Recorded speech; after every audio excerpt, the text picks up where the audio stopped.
The phone rang at 11:47 p.m. on a Thursday in late October. I remember the exact time because I'd been staring at the clock on my nightstand, willing myself to sleep but finding only the heavy silence of the house pressing down on me. Gerald had been gone 3 years by then, and some nights the quiet still felt like a living thing, something with weight and presence. I reached for the phone without turning on the lamp, my heart already racing the way it does when calls come late. "Nothing good happens after 11 o'clock, Grandma?" Her voice was small, younger than her 19 years. "Scared, Maya? Baby, what's wrong?" There was breathing on the other end, quick and shallow. "Then, Grandma, I can't go home. He's waiting for me." My feet were already on the floor, searching for my slippers in the dark. "Who's waiting for you? Where are you?" "I'm at the library, the all-night one near campus." I told him I was studying, but her voice cracked. "I can't go back to the apartment. I just can't." "Is it Trevor?" I asked, though I already knew. I'd met Maya's boyfriend exactly twice, once at her birthday dinner in August, and once when they'd stopped by my house to pick up some boxes she'd stored in my garage. Both times, something in his smile hadn't reached his eyes. Both times, I'd felt a cold spot in my chest that I'd tried to explain away as grandmother's paranoia. "He didn't used to be like this," Maya whispered. "It started so slowly I didn't even notice. But tonight..." She stopped, and I heard her swallow hard. "Tonight he put his fist through the wall next to my head because I came home 20 minutes late from class." The cold spot in my chest turned to ice, then immediately to fire. "Stay exactly where you are," I said, already pulling clothes from my dresser. "Don't move. Don't call him. I'm coming to get you right now." "Grandma, it's almost midnight, and the drive is 43 minutes. I interrupted. "I'll be there in 35. I'd raised 3 daughters by myself after my husband James walked out when the youngest was still in diapers. I'd worked 2 jobs, put all 3 through college, and buried more loved ones than I cared to count. I'd survived breast cancer at 52 and a heart attack at 67. I was 71 years old, and I'd be damned if I was going to let some boy terrorize my granddaughter while I sat in my quiet house doing nothing. The highway was nearly empty at that hour. Just long-haul truckers and the occasional car fleeing from something or racing toward it. I kept my speed steady at 75, my hands tight on the wheel, my mind cycling through everything Maya had told me over the past year about Trevor. How they'd met in an anthropology class last fall. How attentive he'd been. How he'd brought her coffee during exam week. How he'd really listened when she talked about her dreams of working in victim advocacy. The irony wasn't lost on me. There had been small things, though. Comments Maya had made and then quickly walked back. "Trevor thinks I spend too much time studying," followed immediately by, "but he's right. I do need better balance." Or, "He doesn't really like my roommate paired with Sarah, can be kind of judgmental." So I get it. I'd noted each one, filed them away in the part of my mind that had been cataloging red flags since I was old enough to recognize them. But Maya was an adult. She was smart, capable, strong. I'd told myself I was being overprotective. I'd told myself to let her figure things out. I'd been wrong. The library was a modern building, all glass and steel, lit up like a beacon in the dark college town. I found Maya sitting on a bench near the entrance, her backpack clutched to her chest like a shield. She looked so small sitting there, this girl who'd always been tall for her age, who'd played volleyball in high school and could spike a ball hard enough to leave a mark. She stood when she saw my car, and even in the harsh fluorescent light spilling from the library doors, I could see she'd been crying. Her eyes were red and swollen, her face blotchy. She wore leggings and an oversized sweatshirt, Gerald's old Northwestern hoodie that she'd claimed as her own years ago, and sneakers without socks she'd left in a hurry. I didn't say anything when she climbed into the passenger seat. I just reached over and squeezed her hand, and she held on so tight I could feel her pulse hammering against my palm. "Thank you for coming," she whispered. "Baby, I will always come. Always. You understand me?" She nodded, and then she started to cry again, not the quiet tears she'd probably been shedding for hours, but deep, wrenching sobs that shook her whole body. I pulled her as close as the center console would allow. stroking her hair the way I used to when she was little and had nightmares about monsters under the bed. The real monsters, I thought, don't hide under beds. They buy you flowers and tell you they love you and slowly, methodically, convince you that the cage they're building is actually a home. We sat there for a long time. The car idling, the dashboard lights casting everything in a soft blue glow. When her crying finally subsided into hiccups and shuddering breaths, I asked the question I'd been holding back. Has he hurt you? Physically? She was quiet for a moment. Then, he grabbed my arm last week. Hard enough to leave bruises. But he apologized right away. He said he didn't mean to, that he just got scared when I talked about maybe changing my major. He said he couldn't lose me. That's not love, sweetheart. That's control. I know. Her voice was so small. I know that. I study this stuff, Grandma. I can list all the warning signs. I can tell you the cycle of abuse, the statistics, the psychological patterns. And somehow she pressed her palms against her eyes. How did I end up here? The same way smart, strong women have ended up here since the beginning of time, I said quietly. Because these men are good at what they do. Because they make you feel special until they make you feel small. Because love and fear can look almost identical when you're standing too close. I'd learned that lesson myself, decades ago. Not from James, his leaving had been a blessing, truth be told, but from the man I'd dated briefly before I met Gerald. Daniel had been charming, attentive, passionate. He'd also been possessive, jealous, and mean when he didn't get his way. I'd ended it after 6 months, but not before learning exactly what it felt like to lose yourself in someone else's storm. We need to get your things, Maya said, straightening up and wiping her face with her sleeve. My laptop, my clothes, my textbooks. Everything's at the apartment. Not tonight, I said firmly. Tonight we get you somewhere safe. Tomorrow we figure out the rest. But he'll what? He doesn't know where I live. And by tomorrow, we'll have a plan. The truth was, I was already forming one. I'd spend the drive to campus thinking through contingencies, resources, next steps. I had a friend from church whose son was a police officer. Another friend whose daughter was a lawyer. I had my own stubbornness and a deep well of anger that I was just beginning to tap into. We drove back to my house in silence, the highway stretching out before us like a dark river. Maya dozed off somewhere around the halfway point, her head resting against the window, her breathing finally steady and slow. I glanced at her every few minutes. This beautiful girl who looked so much like her mother, my middle daughter, Christine, with the same high cheekbones and stubborn chin. Christine had died when Maya was 7. A drunk driver had run a red light on a Tuesday afternoon, and just like that, my daughter was gone. Maya's father, Christine's ex-husband, had never been much involved even before the accident. After Christine died, he'd remarried and moved to Oregon, sending birthday cards twice a year and child support checks that stopped the day Maya turned 18. So I'd stepped in. I'd taken Maya in, raised her through her grief and mine, helped her with homework and boy troubles and college applications. I'd watched her grow from a sad, quiet 7-year-old into a fierce, brilliant young woman who wanted to dedicate her life to helping people. And now some bastard was trying to break her, not on my watch.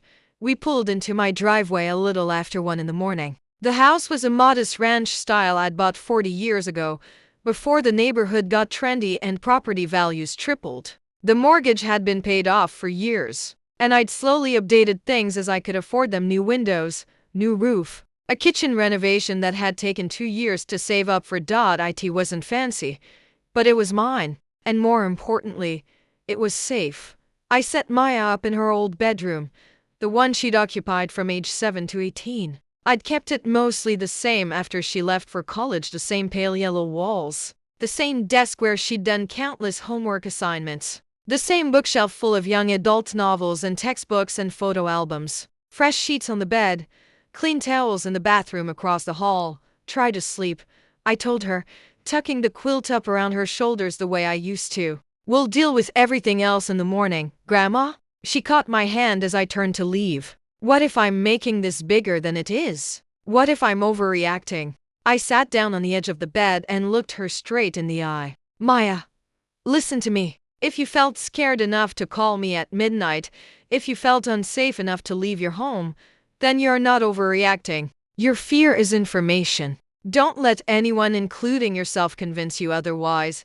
She nodded slowly, tears spilling down her cheeks again. I loved him. I really did. I know, baby. I know. But love wasn't supposed to leave bruises. Love wasn't supposed to punch holes in walls. Love wasn't supposed to make you afraid to go home.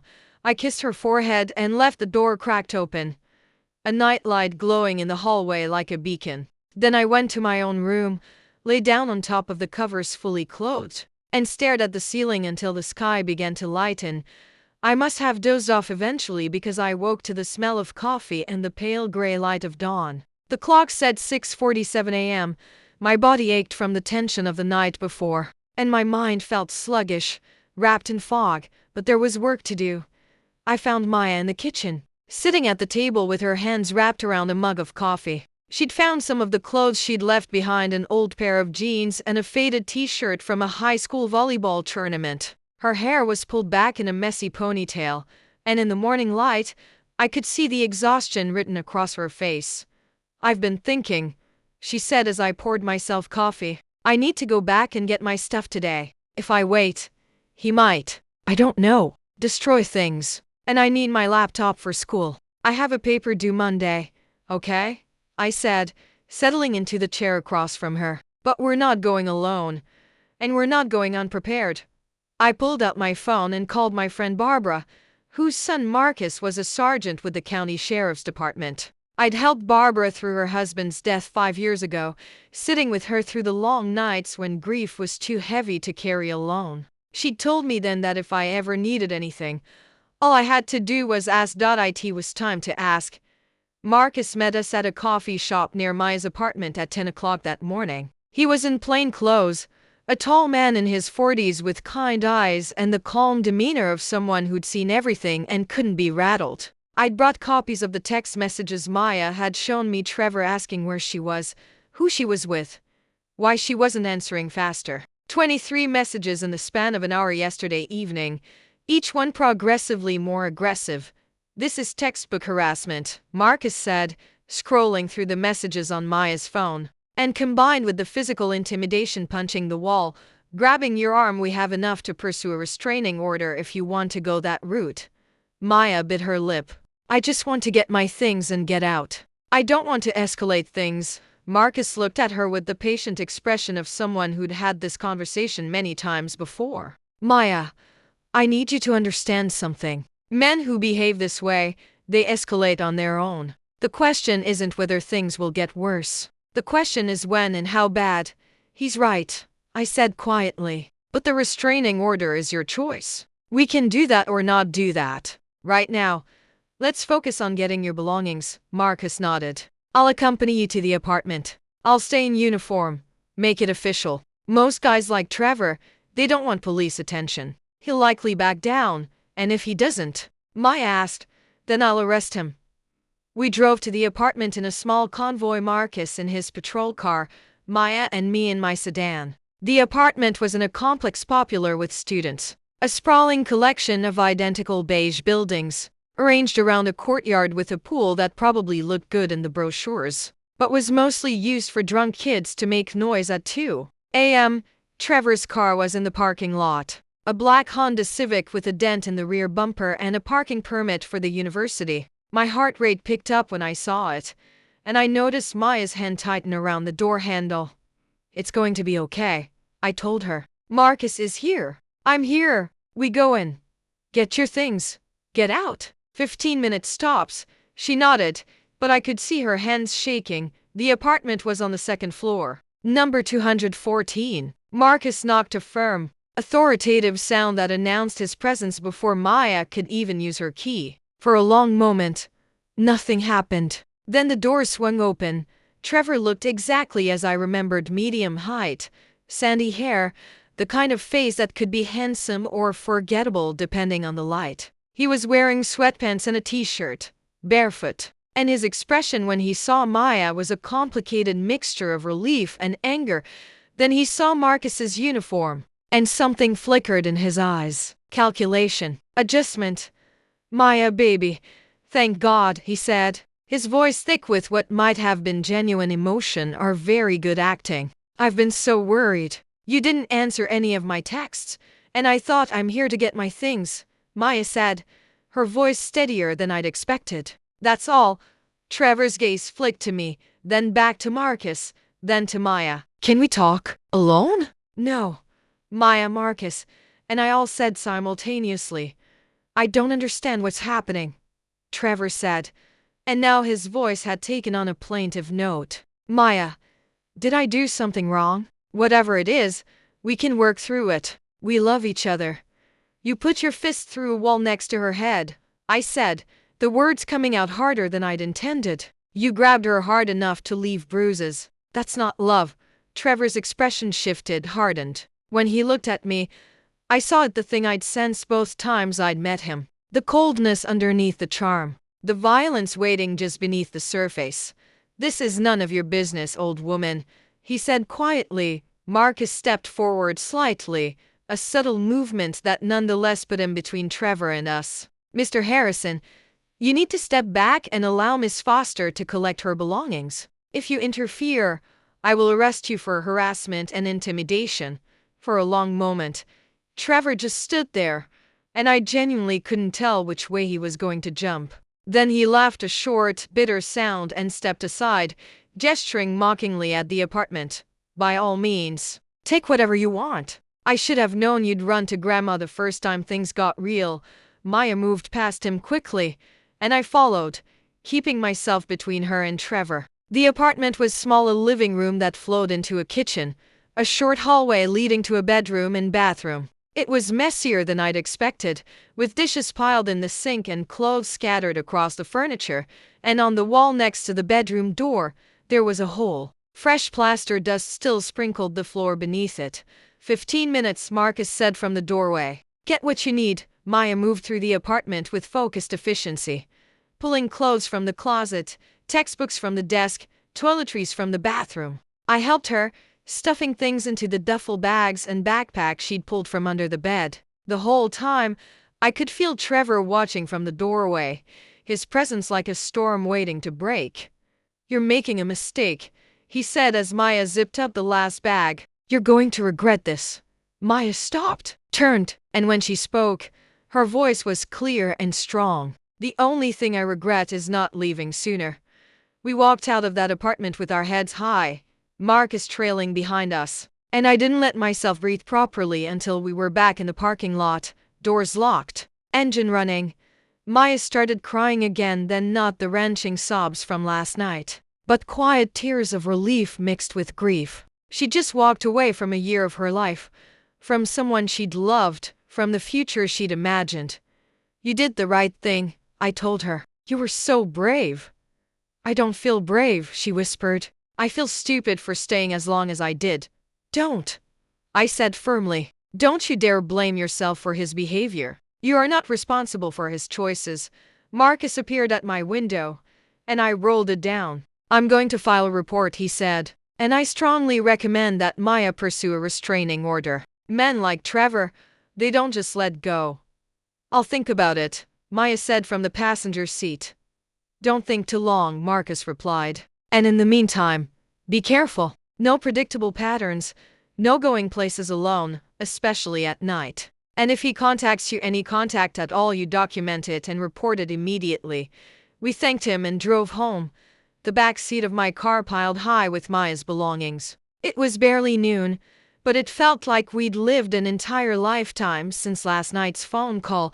The next few days settled into a strange routine. Maya attended her classes, always with a friend or in groups, never alone. She worked on her paper at my kitchen table instead of the campus library. She slept in her old room with the door locked, and some nights I heard her crying softly through the walls.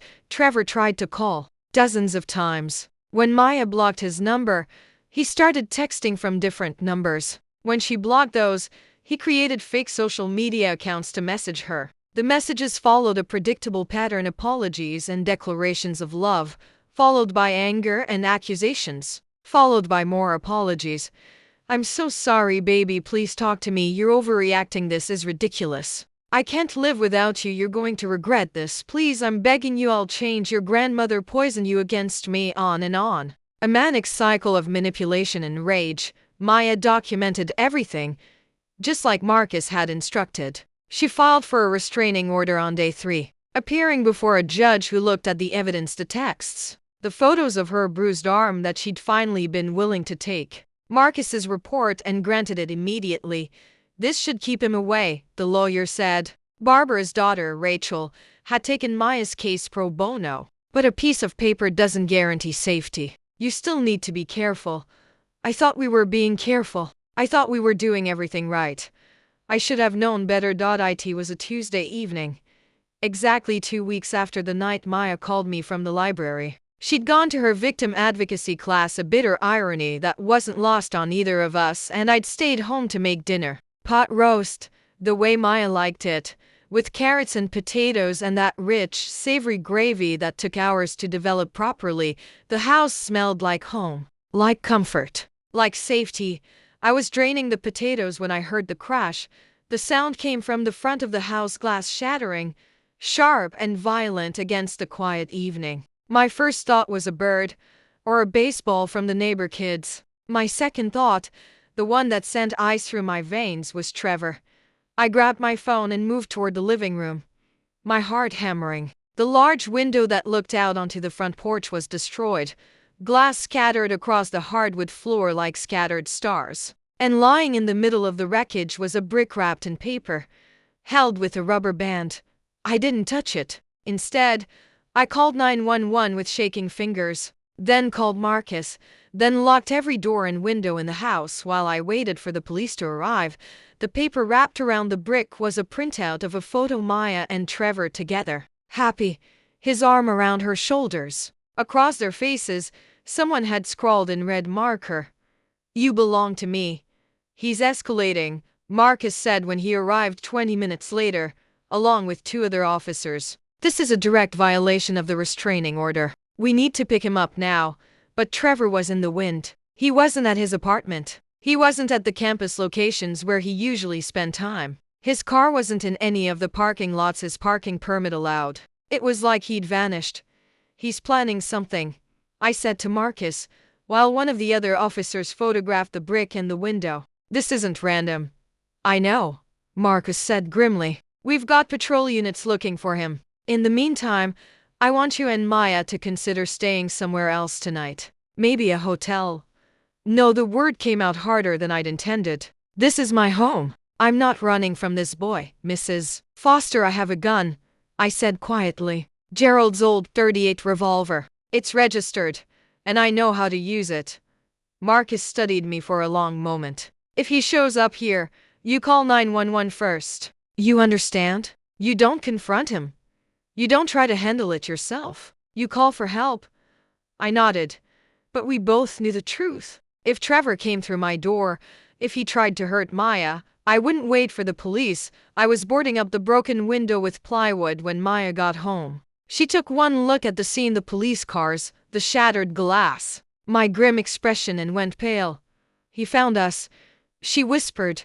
"He's not going to hurt you," I said, putting down the hammer and pulling her into a hug.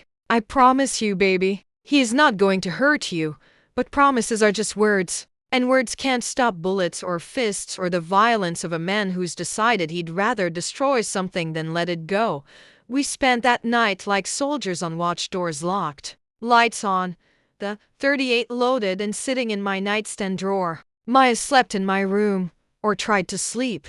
Mostly we just lay there in the dark, listening to every sound, jumping at every car that passed by on the street. Around a.m., my phone buzzed with a text from an unknown number. "You took her from me. Now I'm going to take everything from you." I showed it to Maya, and she started crying again. "Grandma, I'm so sorry. I brought this into your life. I put you in danger." "Stop," I said firmly. "He did this, not you. Never you." I forwarded the text to Marcus, who responded immediately despite the hour, documenting everything. Warrant out for his arrest. Stay safe. The next day, Maya didn't go to class. We stayed home, curtains drawn, the reality of our situation settling over us like a heavy blanket. This was our life now, waiting for a boy to decide when and how he was going to strike.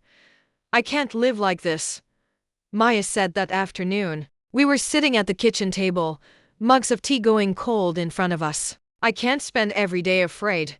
You won't have to, I said. They'll find him. And when they do, he'll go to jail. And when he gets out. I didn't have an answer for that. The call came at 4:47 p.m. Marcus, his voice tight with something that might have been anger or might have been worry. We found his car, parked 3 blocks from your house. Mrs. Foster, I need you to listen to me very carefully. Trevor Harrison is dangerous and he's fixated on Maya. I'm sending units to your location now, but in the meantime, I need you to get somewhere safe. Not your house. Somewhere public. We're leaving now, I said, already grabbing my purse, my keys, gesturing urgently at Maya. We made it as far as the driveway. Trevor stepped out from behind my neighbor's hedge, and for a moment, time seemed to stop. He looked terrible, unshaven, his clothes rumpled, his eyes wild and red-rimmed, and in his hand, he held a gun. Maya, he said, and his voice was eerily calm. We need to talk. I stepped in front of my granddaughter, my body a shield between her and the boy with the gun. Trevor, please, don't do this. I'm not talking to you, old woman. He raised the gun, pointed it directly at my chest. I'm talking to my girlfriend. Maya, come here, now. No, Maya said, and her voice was shaking but determined. No, Trevor, it's over.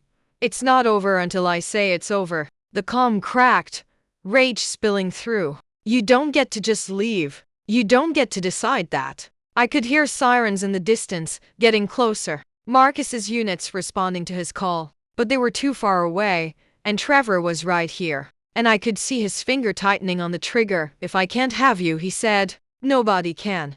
And then everything happened at once.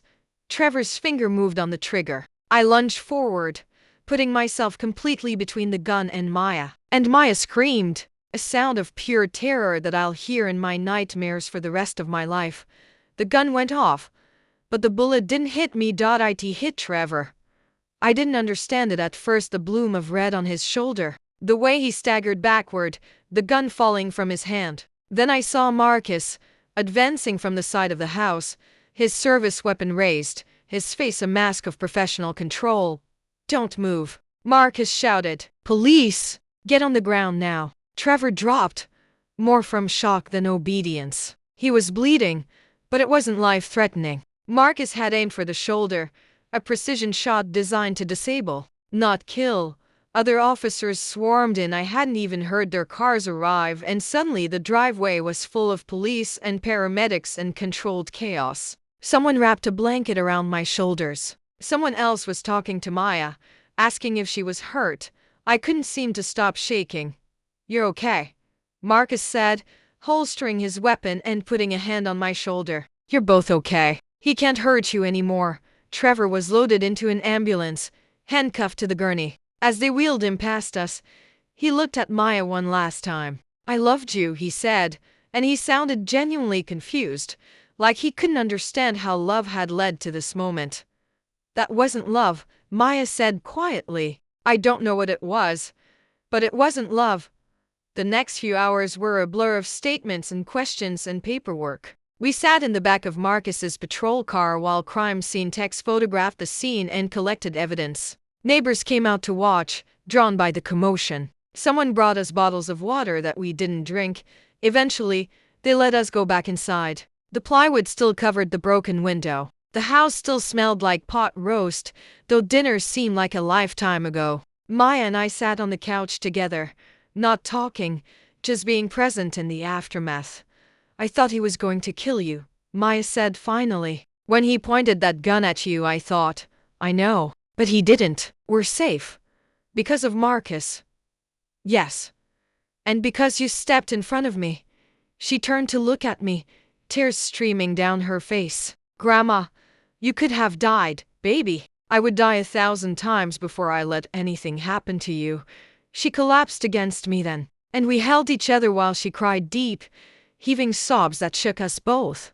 I stroked her hair and whispered comfort and let her grieve for all the things she'd lost: her innocence, her trust, her belief that love was always good and people were always what they seemed. Trevor was charged with attempted murder, stalking, violation of a restraining order, and illegal possession of a firearm. His parents hired an expensive lawyer who tried to paint him as a troubled young man who'd made mistakes, but the evidence was overwhelming. The texts, the threats, the brick through my window, the gun pointed at my chest. He took a plea deal. 15 years, eligible for parole in 10, Maya testified at his sentencing hearing. She stood in front of the judge and described what it felt like to be controlled, to be afraid, to watch someone she'd loved transform into someone she didn't recognize. She spoke about the bruises and the fear and the way he'd made her doubt her own reality. I studied victim advocacy, she said. I thought I could recognize the signs. I thought I was too smart to fall for this. But abuse doesn't care how smart you are. It doesn't care how strong you think you are. It finds the cracks and it widens them until you don't recognize yourself anymore. The judge gave Trevor the maximum sentence allowed under the plea agreement. Life slowly returned to something resembling normal. I got the window replaced. Maya finished her semester with straight A's despite everything. She started seeing a therapist who specialized in domestic violence trauma. Some days were good. Some days were hard. But we got through them together. She decided to stay living with me, even though she didn't have to. I like being here, she said. It feels safe. And besides, someone needs to make sure you don't eat cereal for dinner every night. I laughed, because it was true. Before Maya came to live with me the first time, I developed terrible eating habits living alone. 6 months after Trevor's sentencing, Maya met someone new. His name was Kieran, and he was gentle and patient and careful with her in ways that made my heart ache. He worked at a community center, teaching art to at-risk kids. He had kind eyes and a quiet laugh, and most importantly, he understood when Maya needed space. Is it okay that I'm dating again? She asked me one evening. Does it make me weak? Baby, moving forward doesn't make you weak. It makes you brave. I'm scared, she admitted. What if I can't tell the difference again? What if I let someone else hurt me? You'll tell the difference, I said. Because now you know what the red flags look like. You know what love isn't supposed to feel like. And because you're not alone, you have people who will tell you if they see something wrong. She nodded slowly. Kieran's different. He doesn't try to control where I go or who I see. He doesn't get angry when I need time to myself. He doesn't make me feel small. That's how it's supposed to be. Maya graduated with honors 2 years later, with a degree in social work and a job already lined up at a domestic violence shelter. At her graduation, she gave a speech about resilience and survival and the importance of helping those who can't help themselves. I sat in the audience, tears streaming down my face. So proud I thought I might burst. I want to thank my grandmother, Maya said, looking right at me, who taught me that love means protecting people, not controlling them, who showed me what real strength looks like, who literally took a bullet for me. The whole auditorium erupted in applause, and I had to duck my head because I was crying too hard to see. After the ceremony, as we were taking photos, Maya pulled me aside. I need to tell you something, she said. I've been thinking about Mom a lot lately, wishing she could be here. She is here, I said. She's in you. Every brave thing you do, every person you help, that's her legacy. Do you think she'd be proud of me? Baby, she would be so proud of you she wouldn't know what to do with herself. Maya smiled, and for just a moment, she looked exactly like Christine at that age, full of hope and determination and the absolute certainty that she could change the world. Maybe she would. Maybe she already had. That night, back at home, Maya was packing for a weekend trip with Kieran, something casual, just camping up in the mountains. I was in the kitchen making tea when she came in and sat down at the table. Grandma, can I ask you something? Always. When Trevor pointed that gun at you, were you scared? I thought about lying, about being the strong grandmother who feared nothing. But Maya deserved the truth. I was terrified, I said, but I was more scared of what would happen to you if I didn't step in front of that gun. Some things are worth being afraid for. I don't want to be scared anymore, she said quietly. I don't want Trevor to have that power over me. Then don't give it to him. Live your life. Love people. Take risks. Yes, you might get hurt again, that's the price of living. But you might also find joy and connection and all the beautiful things that make life worth living. When did you get so wise? She asked, smiling. About 71 years ago. I deadpanned and she laughed. The doorbell rang, then Kieran, picking Maya up for their trip. I watched from the porch as they loaded her backpack into his car, watched them laugh about something, watched him kiss her gently before opening the car door for her. Be safe, I called out. Always, Maya called back. I stood on that porch long after they'd driven away, watching the sun set over my quiet neighborhood. The window was fixed. The plywood was gone. The broken glass had been swept up months ago. But some scars are invisible, and some healing takes longer than others. My phone buzzed in my pocket. A text from Maya. Thank you for everything, Grandma. I love you more than words. I typed back. I love you too, baby. More than you'll ever know. Inside, the house was quiet but not empty. Gerald's photo still sat on the mantel next to Christine's. Good people I'd loved and lost. But also, evidence of a life well lived, of love that persisted even after death. I made my tea and settled into my chair with a book, the evening stretching out before me. Tomorrow I'd work in the garden. Next week I had lunch with Barbara. Next month, Maya and I were planning a trip to visit my oldest daughter in Florida. Life went on. That's what it did. It went on. And you went with it. And you did your best to protect the people you loved along the way.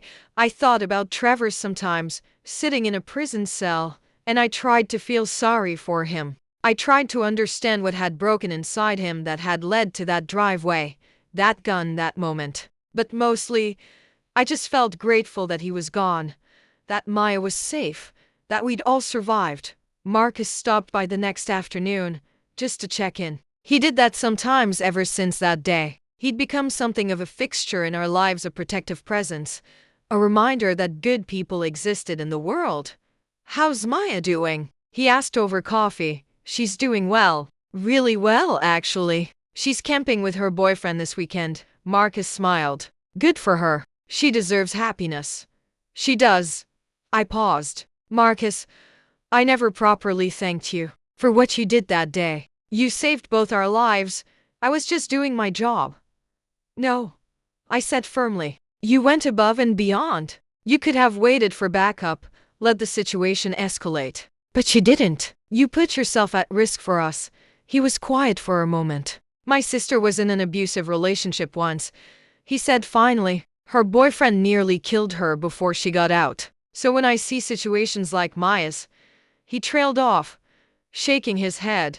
I can't stand by and let that happen. Is your sister okay now? She's married to a good man, has 3 kids. She works at a women's shelter, actually, helping other survivors. He smiled. Sounds like she and Maya would get along. Maybe they should meet. Maybe they should.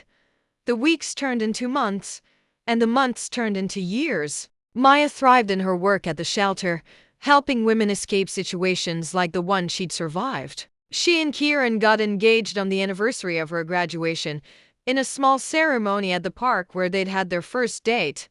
I was there, of course, crying happy tears, watching this beautiful young woman who'd survived so much find her happiness. Will you walk me down the aisle? Maya asked me later. I know it's usually the father, but you're the one who raised me. You're the one who saved me. I can't imagine anyone else doing it. I could barely speak through my tears, but I managed to say yes. The wedding was small and perfect, just close friends and family, held in my backyard under string lights and a clear summer sky. Maya wore a simple white dress and carried wildflowers. Kieran cried when he saw her. So did I when it came time for the father-daughter dance. The DJ played What a Wonderful World, and Maya took my hand and led me onto the makeshift dance floor. Thank you, she whispered as we swayed together. For everything. For protecting me. For loving me. For showing me what it means to be strong. You were always strong, I said. I just helped you remember. I looked around at all the smiling faces, Barbara and Marcus, Rachel and other friends from church, Maya's colleagues from the shelter, Kieran's family. All these good people gathered to celebrate love and survival and second chances. Christine would have loved this, I thought. She would have been so proud. And maybe she was watching somehow. Maybe she was here in the warm breeze, in Maya's smile, in the way the light caught on her wedding ring. The song ended, and Kieran cut in to dance with his new wife. I stepped back and watched them together, this young couple starting their journey. "She's going to be okay," Marcus said, appearing at my side with a glass of champagne for me. "She is," I agreed. "She really is."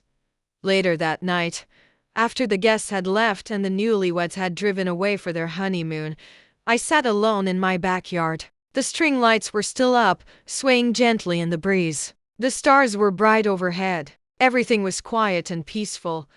I thought about that phone call, all those years ago. "Grandma, I can't go home. He's waiting for me." I thought about the fear in Maya's voice, the desperation. I thought about the long drive to campus, the confrontation with Trevor, the brick through my window, the gun in the driveway, and I thought about everything that had come after the healing, the growth, the slow rebuilding of a life that trauma had tried to destroy. We'd made it through. Both of us, scarred but surviving, wounded but whole. My phone buzzed. A text from Maya. "Just wanted to say I love you one more time before we take off. You're the best grandmother anyone could ask for." I smiled, typed back, "Have a wonderful honeymoon, baby. You deserve all the happiness in the world." And she did. God, she really did. I sat there for a long time, under the stars, thinking about love and loss and the long road of healing. Thinking about the women who came before us and the women who would come after. Thinking about the Mayas of the world, the survivors, the ones who refused to let violence define them. There would always be more Trevors out there. More boys who confused control with love, possession with partnership. More men who would rather destroy than let go. But there would also be more people willing to fight back. More grandmothers answering midnight phone calls. More police officers taking the shot when they had to. More therapists and lawyers and friends and family members standing up and saying no more. The work would never be finished, but that didn't mean it wasn't worth doing. I stood slowly, my old bones creaking in protest. Inside, the house waited empty now, but full of memories, full of love, full of the echoes of all the lives that had passed through it. I turned off the string lights one by one, locked the doors, checked the windows out of habit. Then I made my way to bed, tired but content. Tomorrow I would wake up and tend my garden. I would call Maya to see how her honeymoon was going. I would have lunch with Barbara and maybe convince Marcus to stop by for dinner. Tomorrow, life would go on. And that, I thought as I drifted off to sleep, was its own kind of victory.